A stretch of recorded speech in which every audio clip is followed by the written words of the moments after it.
Assalamualaikum warahmatullahi wabarakatuh. Saya di sini mau klarifikasi. Saya sangat percaya sama anak saya bahwa dia hamil itu karena dia ngimpi, karena dia bermimpi dapat amanah dari Allah. Jadi tolong jangan hujat anak saya, karena anak saya ini hamil itu karena Gusti Allah. Saya percaya itu dia tuh anak baik-baik dari lahir sampai sekarang. Dia nggak pernah yang namanya bantah orang tua. Assalamualaikum warahmatullahi wabarakatuh. Apa kabar teman-teman? Semoga kalian dalam keadaan sehat dan tak kurang suatu apapun. Semoga selalu menjadi pribadi yang sukses dan bersahaja. Ada sebuah kasus viral di mana kemarin ya ada seorang santriwati yang mengaku hamidun di luar nikah, dan pengakuannya malah justru bikin kita terbengong-bengong alias mukjizat gitu ya. Karena dia mengaku hamidun karena via mimpi. Ini bukan kasus yang mengada-ada atau halu, atau bahkan kasus sinetron yang kayak di jam sahur. Tapi kasus ini bener-bener bikin gong banget di jagat dunia maya, guys. Karena faktanya, apa yang terjadi adalah sebuah pengakuan yang kurang baik kepada seorang anak santriwati yang dilakukan oleh ketua pondok pesantren yang berinisial AKF. Dan ternyata usut punya usut, dia melakukannya sejak 2008. Ini udah kayak, bukan kayak sinetron lagi kan. Ini kayak seorang pelaku yang lagi kuliah tapi nggak lulus-lulus. Karena kejadiannya sudah cukup lama sekali. Dan ini tentu saja menjadi sebuah peristiwa yang kurang menyenangkan, yang tentu saja boleh dibilang karena noda sedikit rusak susu belanga ya. Dan kemudian kemungkinan banyak orang-orang tua yang sudah tidak percaya lagi, atau bahkan kurang kepercayaan lah istilahnya, dengan ketika mereka akan memasukkan anaknya ke pesantren, terlebih itu anak-anak laki-laki juga ya guys ya. Dalam mari kita simak seperti apa selengkapnya, yuk kita play. Oh.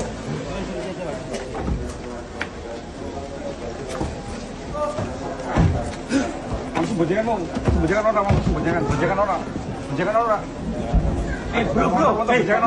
Masuk. Kalian udah wajah langsa. Jadi teman-teman, kemarin ada berita viral ya, seorang santriwati itu mimpi hamil. Ternyata dia hamil beneran. Jadi dikira itu hal mistis, teman-teman, hal gaib. Kenapa bisa santriwati itu mimpi doang, ternyata dia hamil beneran, seperti itu. Akhirnya setelah diselidiki dengan pendekatan yang begitu intensif teman-teman, akhirnya si santri tersebut dia buka suara ya. Ternyata oknumnya itu adalah pimpinan pesantrennya sendiri atau kiai ponpesnya teman-teman. Jadi kiainya tersebut kemarin ditangkap ya, atau diamankan oleh pihak kepolisian itu setelah sholat Idul Adha teman-teman, baru banget kemarin ya. Jadi teman-teman, misteri kehamilan F 22 tahun santriwati di Kabupaten Pekalongan akhirnya menemukan titik terang. Aparat kepolisian resmi menangkap HAHF teman-teman ya, kepala pesantrennya tersebut. Salah satu pendiri sekaligus pengasuh pondok pesantren tersebut teman-teman ya. Jadi seiring berjalannya penyelidikan, skala kasus ini ternyata jauh lebih besar teman-teman. Jadi korbannya ini bukan cuma satu orang ini doang yang hamil ini doang teman-teman. Ternyata korbannya ini hampir antara 23 sampai dengan 25 santriwati teman-teman. Waduh, jumlahnya ini sangat menyayangkan ya teman-teman. Jumlah ini banyak sekali teman-teman ternyata. Wah, gila ini teman-teman ya. Pesantren lagi loh. Waduh. Jadi teman-teman ya, ini awalnya para korban selama ini takut melapor teman-teman karena ada intimidasi ya dari kepala pesantren tersebut, dia yang melakukan, dan hal ini sudah dilakukan beliau dari tahun 2028 sampai dengan 2025 teman-teman ya. Hingga diinfokan juga teman-teman, ada juga beberapa santriwati yang hilang kabarnya ya. Ada yang meninggal, ada yang hilang teman-teman, dan terakhir yang ini ya ketahuan hamil ya, ada yang hamil seperti ini. Aduh, kasihan banget ya teman-teman ya. Buat teman-teman, tambahkan ya di kolom komentar apa pendapat kalian dan apa hukuman yang pantas untuk kiai tersebut. Bukan kiai sih, bejat ya. Tambahkan di kolom komentar.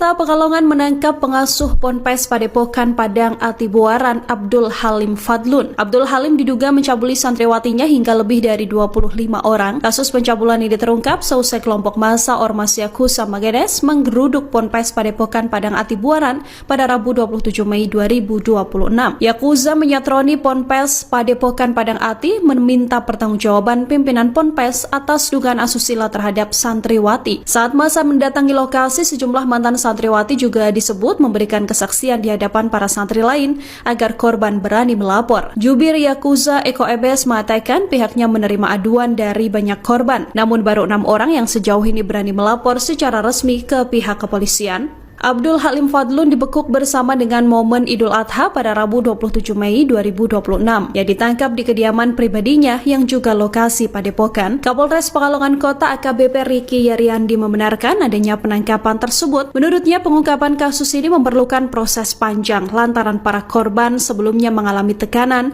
dan ketakutan untuk melapor. Kasus ini berlangsung sejak 2008 silam namun baru terungkap lantaran korban mengalami tekanan psikis dan trauma yang mendalam. Hingga saat ini, polisi mencatat sedikitnya 6 korban telah melapor. Para korban berasal dari sejumlah daerah seperti Pekalongan, Pemalang, Batang, hingga Semarang. Berdasarkan pengakuan antar korban, jumlah santriwati yang diduga menjadi korban bisa mencapai 23 hingga 25 orang. Namun baru 6 orang yang sejauh ini berani bicara secara terbuka. Eko mengatakan modus yang diduga digunakan pelaku bermula dari aktivitas sehari-hari di Padepokan. Korban diminta melakukan pijat, lalu saat kondisi sepi dan tertutup, pelaku meminta korban melakukan tindakan seksual. Kasus ini terungkap seusai seorang santriwati berinisial F 22 tahun mendadak viral ketika melahirkan tanpa adanya ayah biologis. F mengaku tidak pernah berhubungan dengan laki-laki. F diketahui melahirkan bayi laki-laki pada 13 Desember 2025. Bahkan ayah dari F mengaku bahwa kehamilan sang anak adalah takdir dari Tuhan. Jadi ini menyambung video saya sebelumnya teman-teman ya.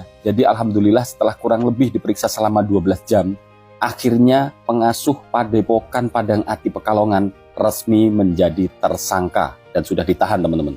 Oke, ini ya videonya. Pengasuh Padepokan Padang Ati Pekalongan ditetapkan sebagai tersangka dan ditahan. Ini dari media lokal ya, media Pekalongan. Nah ini saya salpok di sini nih. Masih diciumin tangannya gitu loh. Nah ini sampai ya Allah, dicium bolak-balik dong.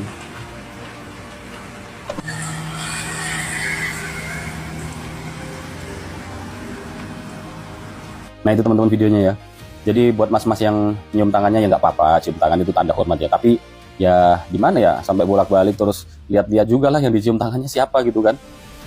Ya mungkin kalau saya mikirnya mungkin masnya masih husnuzon karena beliau mungkin dianggap guru sama dia ya, dianggap guru jadi dia masih takdim lah, masih hormat sama gurunya gitu kan. Dan di sini saya senangnya sama media ini ya, ini menyebutnya bukan pondok pesantren teman-teman, karena di beberapa media yang saya lihat disebutnya masih ponpes, selalu ponpes ya. Jadi yang benar ya kayak gini nih, Padepokan. Jadi kalau Padepokan ya fix pengasuhnya dukun teman-teman, dukun ya, bukan kiai. Kalau kiai nggak akan melakukan hal bejat kayak gitu ya, itu teman-teman ya. Itu yang patut digarisbawahi, seperti yang pernah disampaikan, diingatkan sama Ustadz Abdul Somad. Kalau kiai yang benar itu bisa baca kitab, terus nggak kayak gini lah intinya, nggak bejat kayak gini. Sampai korbannya 25 ya, katanya mencapai 25. Semoga nggak ada lagi hal-hal kayak gini teman-teman ya, yang mengatasnamakan pondok pesantren yang akhirnya merusak citra Islam itu sendiri teman-teman ya. Ini bukan tentang sapi kurban dari APBN. Ini tentang santri-santriwati yang menjadi korban kebejatan di dunia pesantren. Terbaru pagi hari raya Idul Adha 27 Mei 2026 saat jutaan umat Islam di Indonesia bersiap sholat Aid, pimpinan pesantren Padang Ati di Buaran Pekalongan Abdul Halim Fadlun ditangkap polisi. Ia ditetapkan tersangka pencabulan terhadap setidaknya 6 santriwati. Estimasi korban bisa lebih dari 20 orang. Beberapa di antaranya hamil dan melahirkan. Tak lama berselang, Ponorogo kembali mengguncang. Pimpinan Ponpes di Kecamatan Jambon diduga mencabuli 11 santri laki-laki. Aksi bejat itu berlangsung sejak tahun 2017.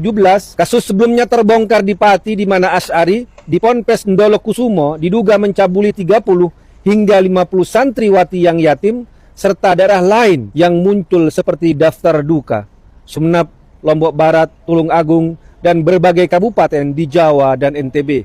Saya lahir dan besar di pesantren. Sangat sedih, sangat menyakitkan. Pesantren yang seharusnya menjadi tempat membangun harapan masa depan santri, membentuk akhlak mulia, dan menjaga masa depan mereka, malah menghancurkannya. Kiai, pengasuh, dan ustadz yang seharusnya melindungi serta mendidik santri dan santriwati justru melakukan kekejian bagaikan pagar makan tanaman. Tentu saja itu adalah ulah oknum. Menurut catatan tahunan Komnas Perempuan tahun 2020 hingga 2024, pesantren menduduki urutan kedua kasus kekerasan seksual di lingkungan pendidikan setelah perguruan tinggi. Riset PPIM UN Jakarta 2023-2024 bahkan mencatat 43.497 santri berpotensi rentan mengalami kekerasan seksual. Hal ini terjadi karena relasi kuasa yang sangat timpang, adanya tradisi ketaatan buta, penyalahgunaan doktrin agama, budaya yang diam, dan minimnya pengawasan.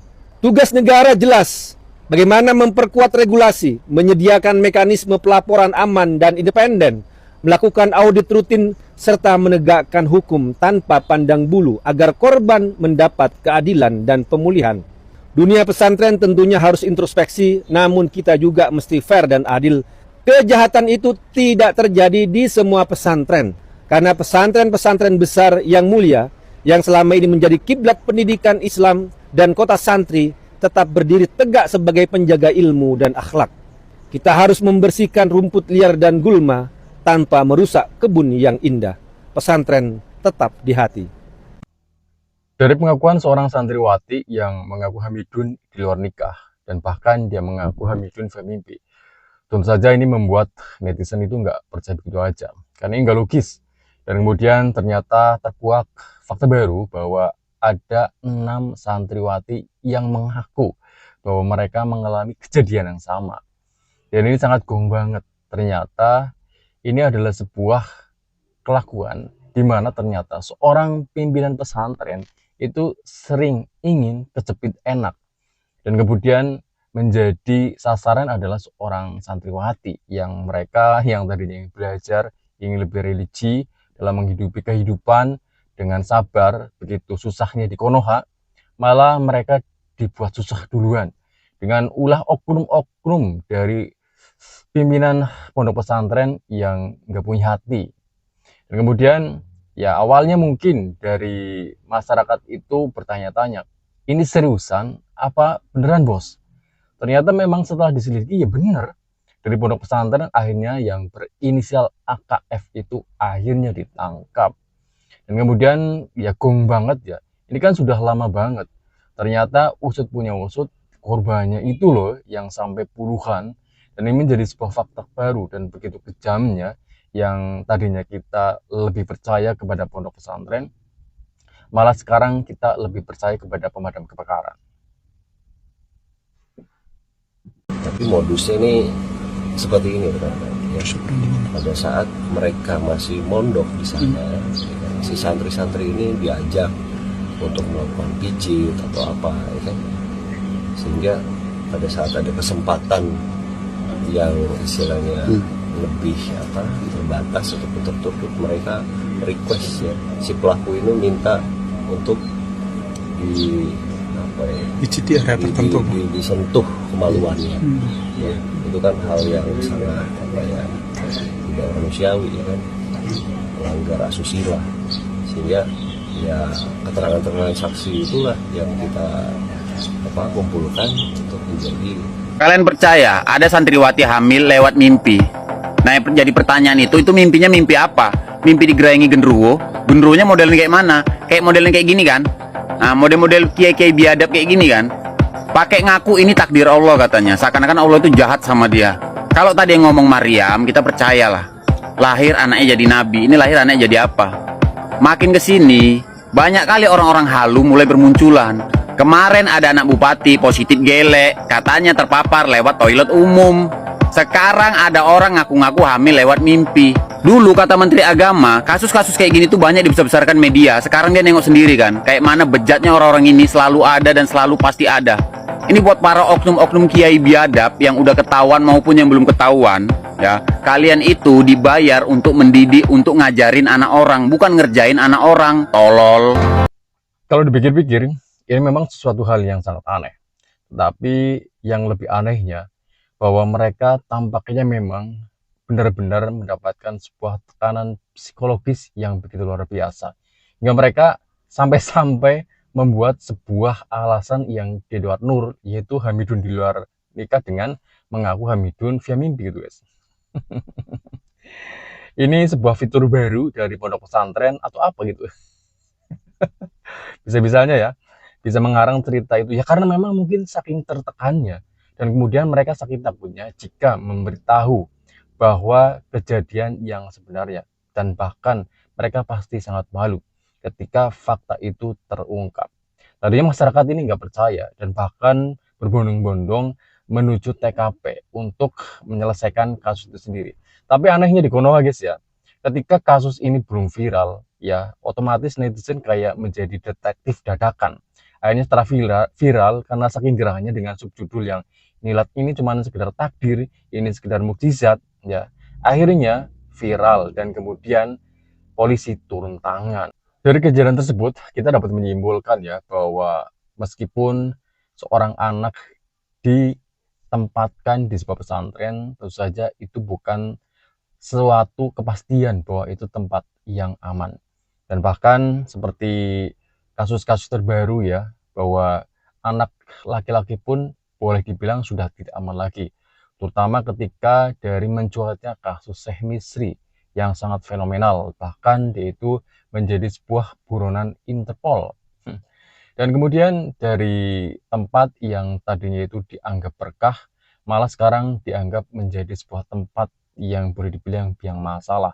Karena sebuah kejadian itu bisa terkubur dan bahkan sulit diungkap karena mereka mendapatkan sebuah tekanan psikologis dari pimpinan atau bahkan dari rekan-rekan pimpinan yang mendukung dari kelakuan mereka.